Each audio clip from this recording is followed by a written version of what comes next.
saaxiibka xun inta daliil ku soo arood garanaysa oo imika nabigu markuu adeerkii Abu Talib oo indho geeriyeed la uu ku yiri adeer la ilaaha illa Allah aan xujo kaaga dhigay ilaahay agtiisa labadii gaal ag fadhiyay baa xusuusiyay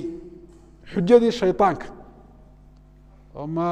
عادتي أباها بتشرس وما الدين تزاد كتجس ترغب عن ملة عبد المطلب يكون عادل يجو مركها مقلاي وحد انت يسقوا له على ملة عبد المطلب مركها صاحب كحوني دين هذا أخلاق هذا مال كاغا نفط هذا شرفت هذا انت بدبات كوي لهذا شريعة الإسلامكم آدي بحق وصارت تقف قدد وناكسن ولا صاحبه والمرء على دين خليل فلينظر أحدكم من يخالل كارهان دليرت بإسر راديا وقفك دليرت هي توصنا يا وحول صاحبيا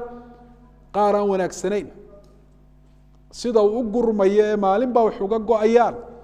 isagoo iyagii baradhaafiyay la arkaa laga yaaba marka ittaqi ilaaha fi diinik ilaahay diintaada kaga baq diintaada ilaasho xoolahaaga sidaad u ilaaliso si ka daran diintaada u ilaali xoolahaaga cid lumeed ku aaminta maya dad badan baad xoolaha ka ilaalisa moobilka yaraad sideeto sidaad gaarka uga hayso adiga arkay dad badan aad uga ilaalinayso wallahi diintaada adduunyada oo dhan kaaga qiimo badan wax walba kaaga wanaagsan diintaada aad u ilaasho qof kastood isleeday diintaada farci dideed in laag ama ka yar buu ka gooynaya oo ka dhimaya oo iimaankaaga iyo alla kacabsigaaga iyo toosnaantaada uu daciifinaya iskaga fogow ha u dhawaan qofka qiimee marka hore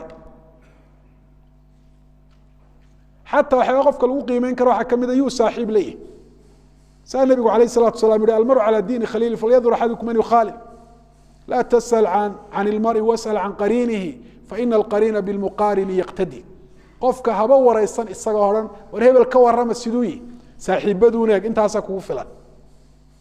waayo qofku wuxuu la saaxiibaa cid isku noocayiin Soomaalidu way ka mahmaaheen mahmaa xadiidka waafaqsan oo waxay yiraahdeen shimbirba shimbirkiisu la duulaa